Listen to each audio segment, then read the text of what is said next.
Greetings, guys. So, welcome to my show. So what I figured is, I'm gonna just do something a bit different than my normal.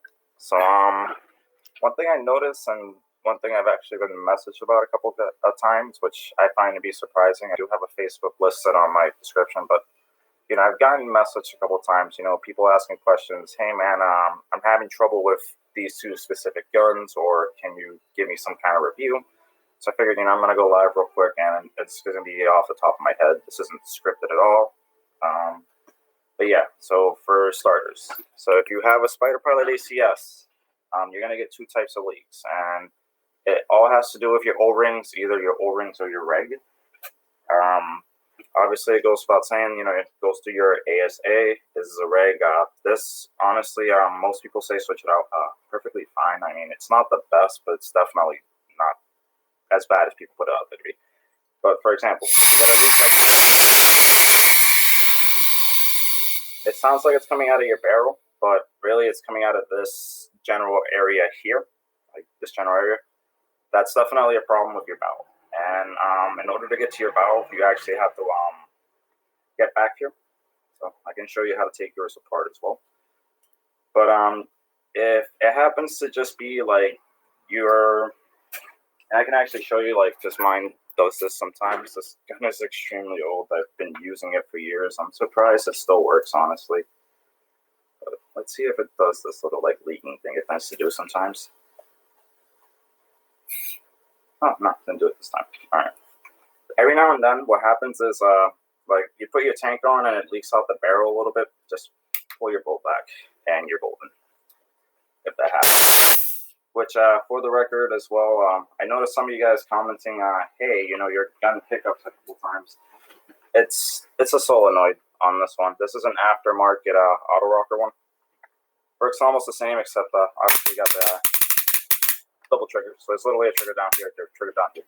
But the main thing I like about this gun for the most part is it's not as fast as people put it out there to be. But as mentioned before with the valve, all you literally have to do to get in there, and it's most likely you having to switch out an O-ring in the valve, or just, like maybe there's some kind of disconnect with your regulator, but you need to pull this pin out because otherwise the bolt itself isn't going to come out. The bolt's obviously connected to the hammer, and you literally just give it a little tug. If you need to put it back in, just switch it back in.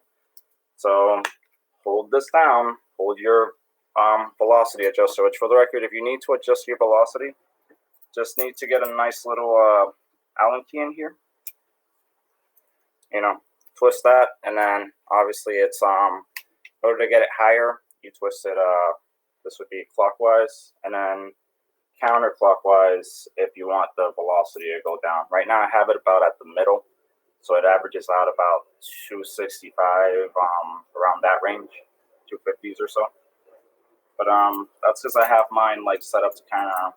The regulator on that tank's actually set to run more similar to CO2, and I like running it low, a little bit lower, just because it will occasionally break a ball. But again, hold down your velocity adjuster. Which, if you're having trouble twisting this is actually a safety for your velocity adjuster. You just have to loosen that screw up a little bit, as I mentioned before.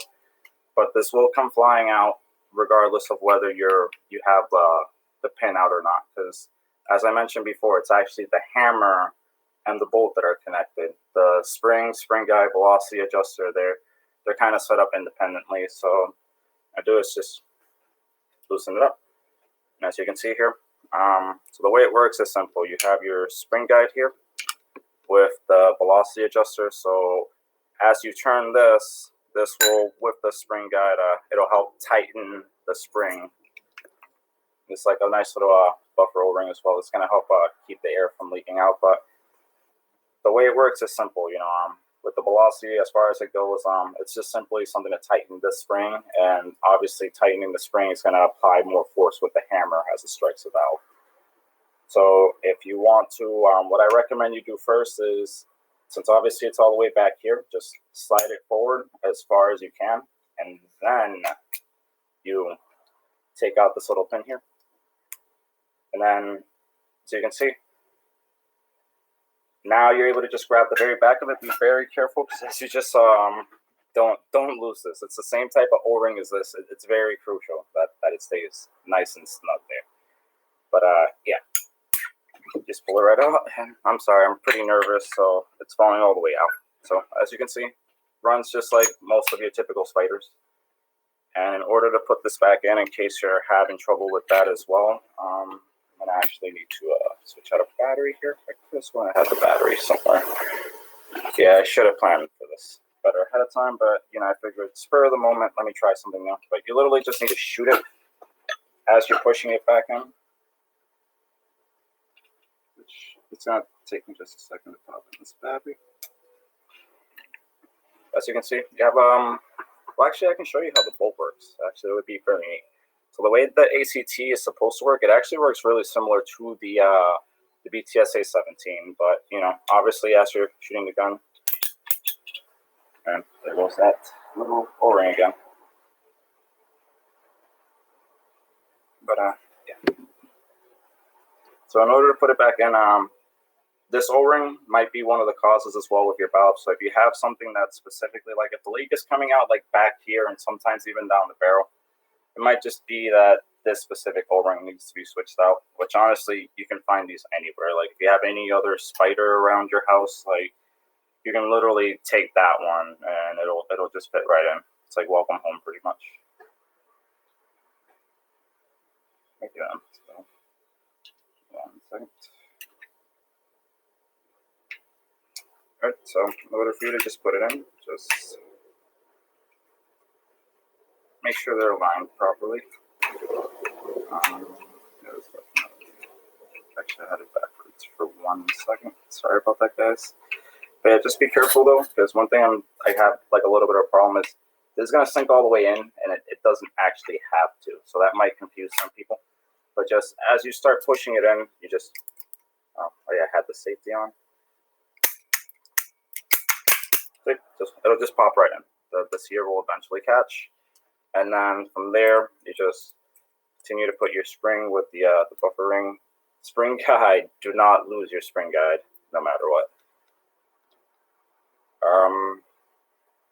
There we go. What's gonna happen is you're gonna usually just need to like if you have a bed, like you can definitely press it against the bed, but otherwise just hold it like the regulator. But just push this down. And I get that this isn't the best review, but again, like I didn't really script this, and as people know by now, I'm a pretty shy guy. So put that down and goes in, and there. Now reassemble your gun. But for the record, as far as the fire rate, keep it around 10 BPS. On one of my videos, you guys kind of noticed that I had like a fire extinguisher situation going on. Like as you can see here on the board, it does say, and I can actually even switch it. So different modes here, but 1 second. Just keep it pressed for a second, and it'll start blinking. And this is how you switch your fire rate. Right now, I have it set to 13 BPS. Right. Obviously, that does not apply if you're on semis. Semis just you fire, like pressing the trigger. But, you know, 7, 6, 8. So 10 would honestly be what I recommend. I keep mine around 10. But what I'm going to do is, just so you guys can kind of get an idea of how fast this thing can fire, I'm going to set it to 13 and just keep it at full auto.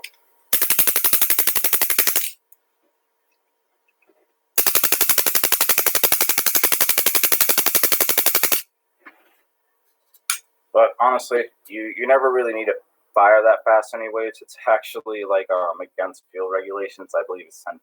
If you happen to be in one of those fields where you can go 13, unless you're in PSP, of course, but Spyder wouldn't be the best thing for PSP if you think about it. One feed neck I recommend that you can get on eBay for like $12 is this one right here. It'll fit most of the stuff you have going on perfectly fine. Halo 2s, B-Maxes, everything. But yeah, so as I mentioned before, as far as troubleshooting goes, to take it apart, it's not that hard. Just make sure that, unlike myself here just now, you pin back. This is actually very important. But yeah, so moving on. So like I mentioned before, if you're getting that really profuse leak, as I mentioned, it's definitely either your regulator, like something to do with the valve, like back here with the regulator. And you would need to take the entire gun, and I believe there's like a screwdriver that you have to take out and switch the O-ring in there.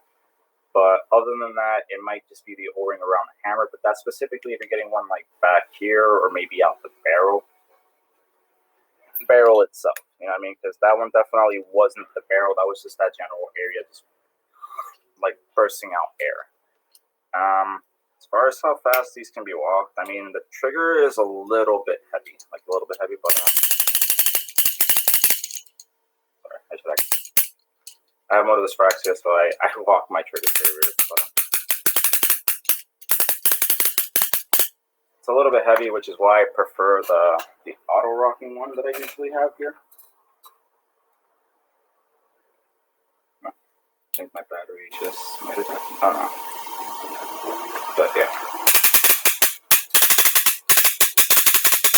You can just walk at about 10 BPS. So moving on to the SA-17.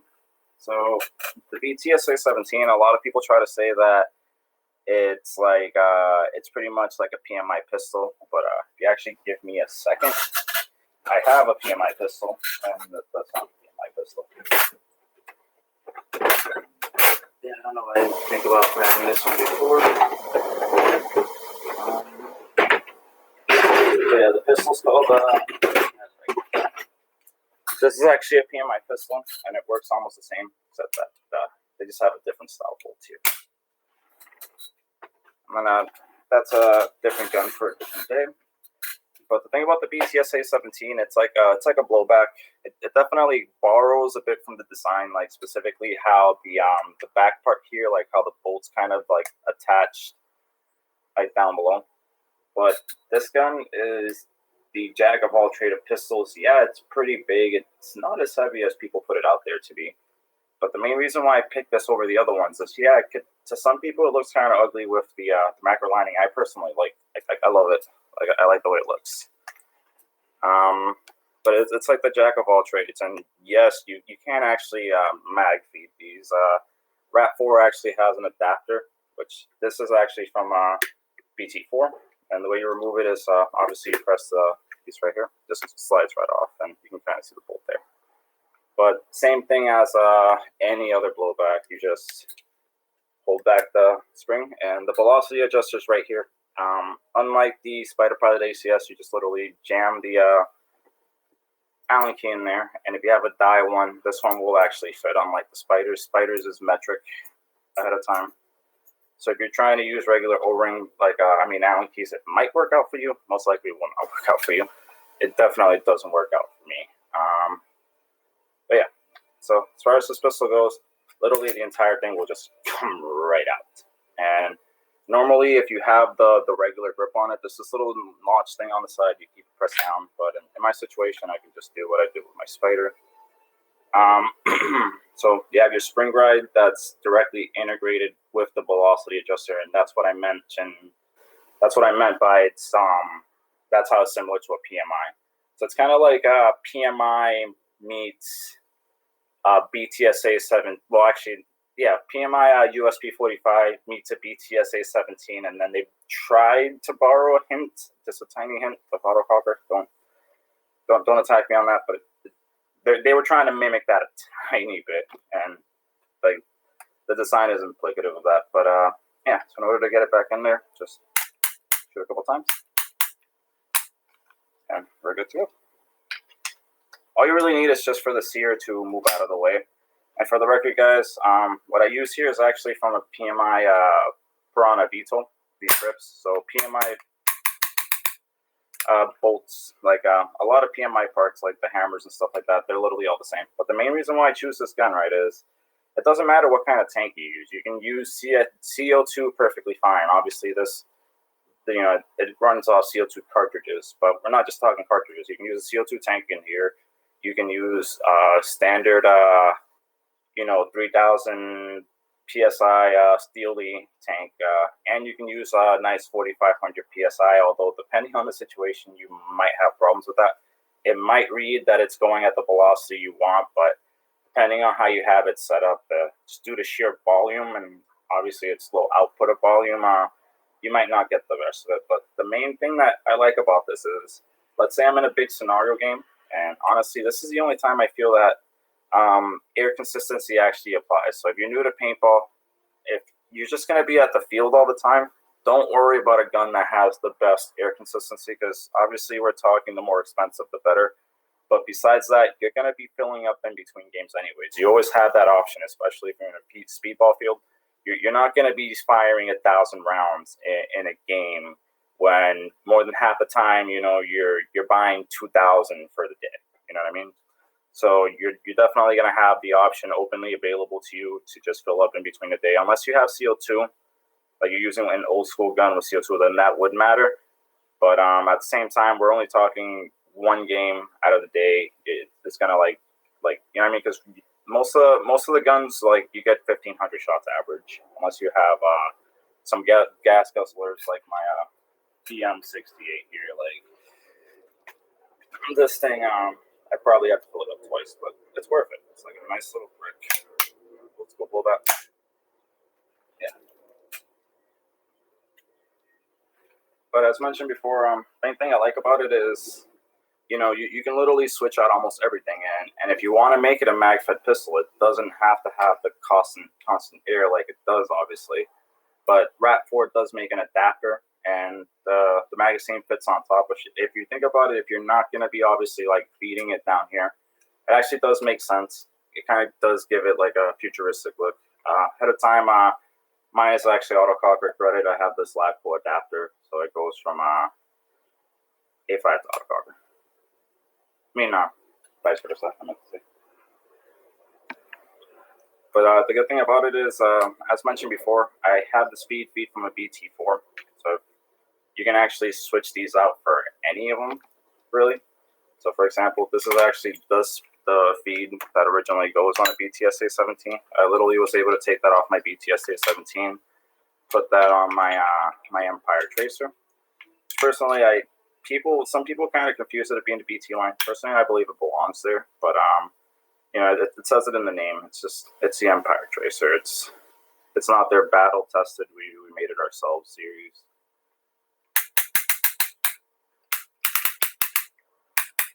But yeah, so as mentioned before, I actually have an electronic trigger on this one. And same situation. Keep it around 10 BPS. It can go higher, but at the same time, it's really not your best bet. If you're one of those guys that like you put the CO2 cartridge in, and I'm actually going to take this apart for you guys in a second. Just get to it. Yep. And actually, this leads me on to the point that I rambled off earlier. The main reason why I choose this is because I can have a tank on this all day. I don't have to worry about taking out the ASA. I remove that. This comes right off. It's a little bit hard. I'm not gonna lie. So you can just kind of slide it upward. But you can take this right out and use regular CO2 cartridges. Although I really don't want to. Like, as I was doing it, you kind of saw it in my face. I'm just like, I started cringing. I'm just like, I really can't do this, because like sometimes kind of offsets the balance and it might like leak a little. Which, for the record, this is something I did myself. So you can see here, all you do is grab the standard CO2 dummy cartridge, and you just find that standard swivel insert, and bam, you can now use the macro lining instead of steel braiding. Obviously, they offer some that are like that. You can always make your own, although I personally recommend you. Like in my situation, like the cartridge itself was bought from a manufacturer, and I recommend that at least be the case. You know what I mean? If you're gonna be like Franken gunning. But yeah, so as you saw, I was able to just take it out. The macro lining can stay, because obviously you don't want to lose it. And you can just pop CO2 cartridges all day. Instant, constant air to just for your own pistol. And again, even with a tank, you guys were able to see that I was able to just wave this around like absolutely nothing. Like, it's really ergonomic. Although with this having the double trigger is a little tiny bit uncomfortable. Sometimes the weight kind of shifts to like right here on the joint. But yeah, and by far a lot more inconsistent than the other two. Because if you think about it, they came out with the T.8 and the Tip-X at the same time. And personally, like me being a Tip-X owner, I'm not knocking the Tip-X at all. But at the same time, like I do have to note that you get like 16 shots out of that. And with cartridges, I get 24 on average. So we're talking 1.5 times the capacity. So sure, it's a little bit bulkier. At the same time, we're talking you are going to have more shots. This is definitely a lot easier to load. It's like literally, which actually one thing I recommend is you can pop this thing right out. I don't know if you kind of noticed, but like it has a little bit of a shine because I added a little bit of oil. Definitely make sure to add a little bit of oil to that because otherwise it could get stiff and you're going to have bad games. But, add a little bit of oil and then, it just becomes a lot easier to turn. But, yeah. So the way it's simple, you turn this. So it's about halfway through. And we're literally talking about like a half turn. Oh, I didn't do it all the way there. But it's like the other half pretty much. So we're talking from here to here. And then, you pop your paintballs in. Turn it up. So it literally takes you, if you think about it, like, let me see, I have some magazines behind me. Okay, the Tipex.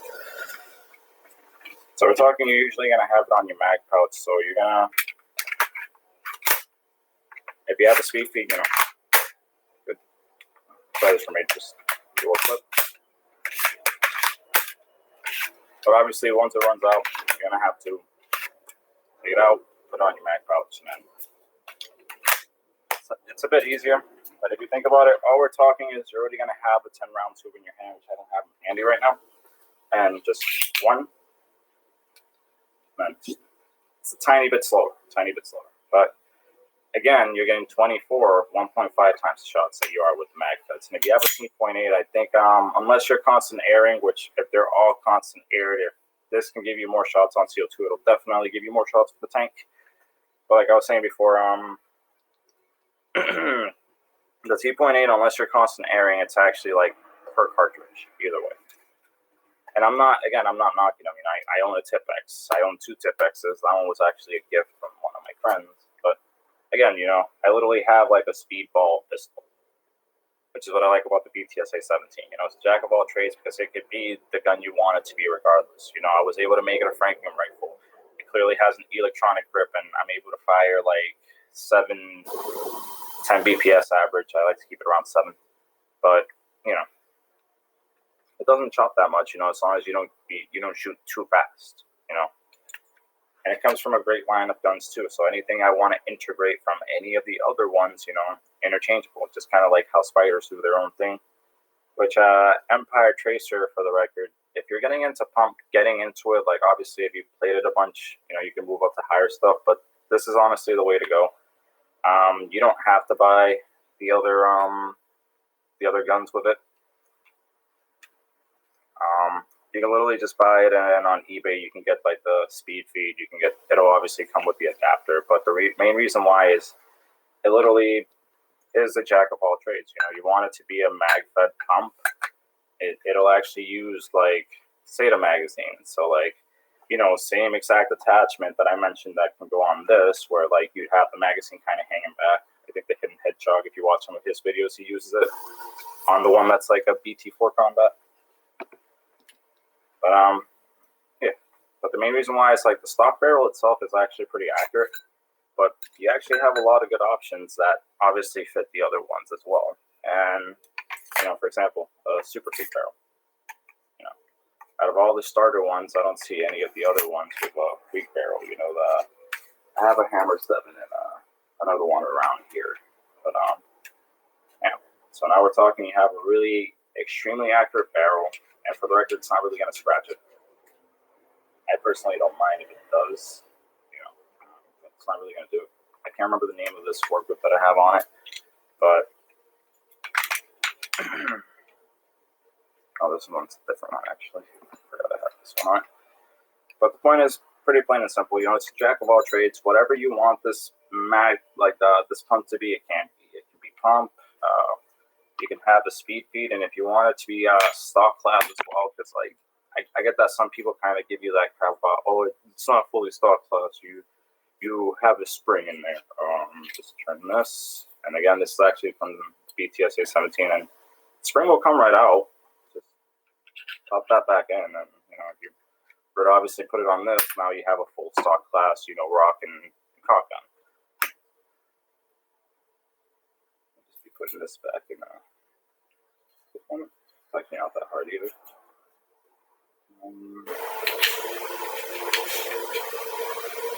The one thing I actually noticed that I can actually note about the speed feed is it's actually surprisingly light compared to like the magazine and stuff like that. Like, see, I'm not really struggling to like move this or fiddle this around. I obviously shouldn't be doing that, but yeah, the BTSA, like the speed feed does have a surprisingly light spring, and I actually like that about it. Although definitely don't do that thing where you put like 3 balls and then you decide, I'm going to put the hammer down. I'm going to use that one. I'm going to kind of sacrifice that one and show you what I mean in a second. Yeah, I'm going to use my BT4 combat for this kind of sandblast stuff. I don't want to do it to my tracer or my BTSA because I'm actually going to potentially be using those this weekend.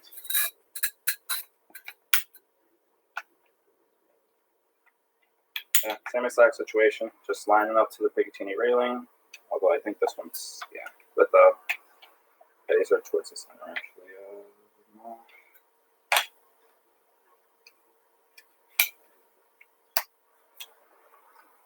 Actually, this isn't that bad. This is actually pretty neat. I like it like this. I never actually tried holding it like this. Maybe I can just put this, and it'll kind of look like a, you know, have like the angling. It'll kind of look like a weird submachine gun or something. Oh, yeah, I want to try this. Actually, that's pretty neat. But yeah, so like I mentioned before, if you're gonna actually release the spring, don't have like a couple, like 2 or 3 like paintballs in there, because as you can see, I'm really not gonna have a good time with this. I'm gonna put just 3 in there for good measure. Well, actually 4, because one of them is obviously gonna drop down. I'm not gonna pull the bolt back, so that's gonna compensate and actually make sure there's 3 up there. Remember how I mentioned that you should oil like the ramp? This is why. All right, I'm really struggling there.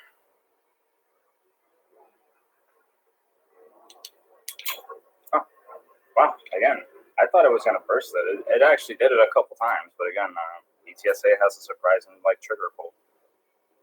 Literally just it's in there perfectly fine. Actually, I believe I just didn't go all the way down, but I was either able to just put my finger like push down kind of. Yeah, I want to actually try this now. That's actually pretty neat.